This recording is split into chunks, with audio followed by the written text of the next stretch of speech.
Flynn, before I let you go, I end every podcast with the Mary question. So, Jay Armstrong, who is the honors English teacher, recently retired, would break apart Thunder Road for his seniors.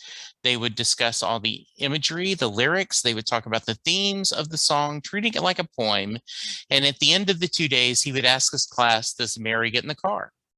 So, Flynn, that is your question. Does Mary get in the car at the end of Thunder Road? Absolutely.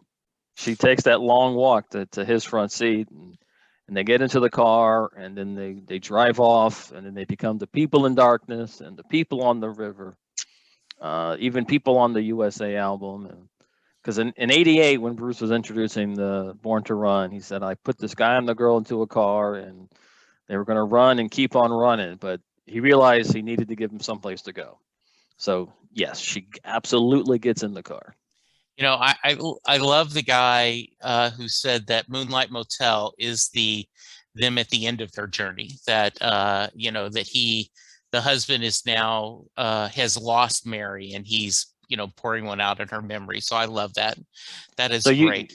So you think in Moonlight Motel she's passed on, she's dead? Yes, yeah, that's the theory. Okay, all right. Yeah. I never went that direction with it. I just thought that it was just another, I shouldn't say just another, but it was a relationship that ended because of whatever flaws he had over the course of that he outlines quite vividly over the course of the album Western Stars. Yeah, Western Stars is just I've told everyone, it feels like a collection of Leonard I'm trying to think, Elmore Leonard short stories, the same guy who did Justified. It is, Okay. It is just a collection. Well said. All right. So Flynn, I know you guys are kind of taking big episodes out this summer, but if someone wants to reach you and they want to hear more of your fine talks and discussions about Bruce and his music, where can they find you? Well, our website is nonebutthebravepodcast.com. Every episode is on there, so you can just listen straight from the website instead of having to subscribe via the Apple Podcast service or any of those others.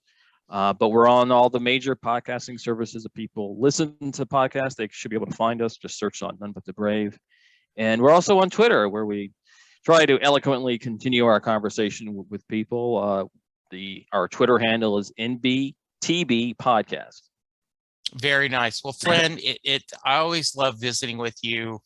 I know you guys are going to cover when Bruce gives us new dates, but I'm hoping that you have me back, that you join me again, and we kind of talk about it. And what might be a fun discussion is, okay, mythically, you have X amount of money and X amount of time. What's the bingo card you're going to put together, right? Oh, that's a good question. Well, it's usually the same old spots. Anywhere. Yeah. Boston always gets a good show. Philly, and then if he does multiple dates in the New York, New Jersey area, try to get to some of the later ones in those runs. If you want to see the more unusual stuff, that's for sure. But wherever you choose to go, you're going to have a great time. We really, it's been it'll be a long 6 years, 7 years by the time he finally hits the road. And it's going to be a very emotional time when they come on that stage that first time, supposedly in Tampa. Yeah, that's the rumor. I know that's going to be a hot ticket, right? Like you talk about if that's going to be, but wherever it is, I know, real quick, and I don't want to keep you too long, but I remember when they did the live show from the Harlem Theater, right? And when I was listening to it on my radio, the app on my computer, and when he did the whole first time, are we missing anybody? I just started crying. And I'm like, oh.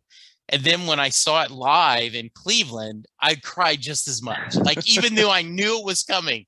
So I think the same thing's going to be, even if you get halfway into the tour, when they come on stage and we're in the building, it's going to be pretty emotional. Yeah, the first time anybody sees him after it's such a long such a long layoff. I mean, it's obviously wasn't his, the whole time wasn't his fault. No, he did Broadway, then he took a year off.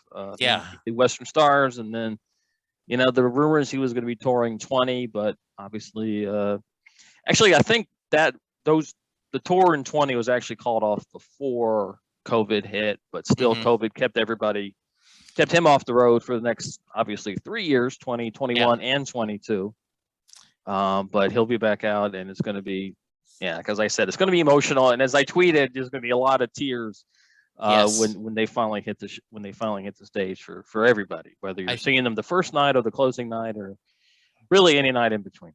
Absolutely. Well said, my friend. All right, you take care. Listeners, go be good to each other, and we will, knock on wood, see you on a tour soon. So bye, everyone. Bye, Flynn. Thanks, everyone. Bye.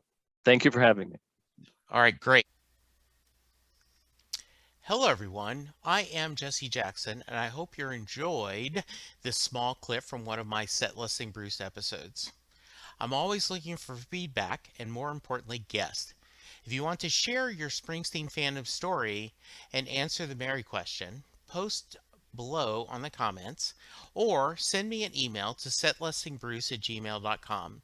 If you're passionate about other musicians or topics, I'm always up to record a B-side episode where we get off the Bruce train and dive into other topics. For now, stay hard, stay hungry, stay alive. Meet me in a dream of this hard land, and I'll see you further on up the road.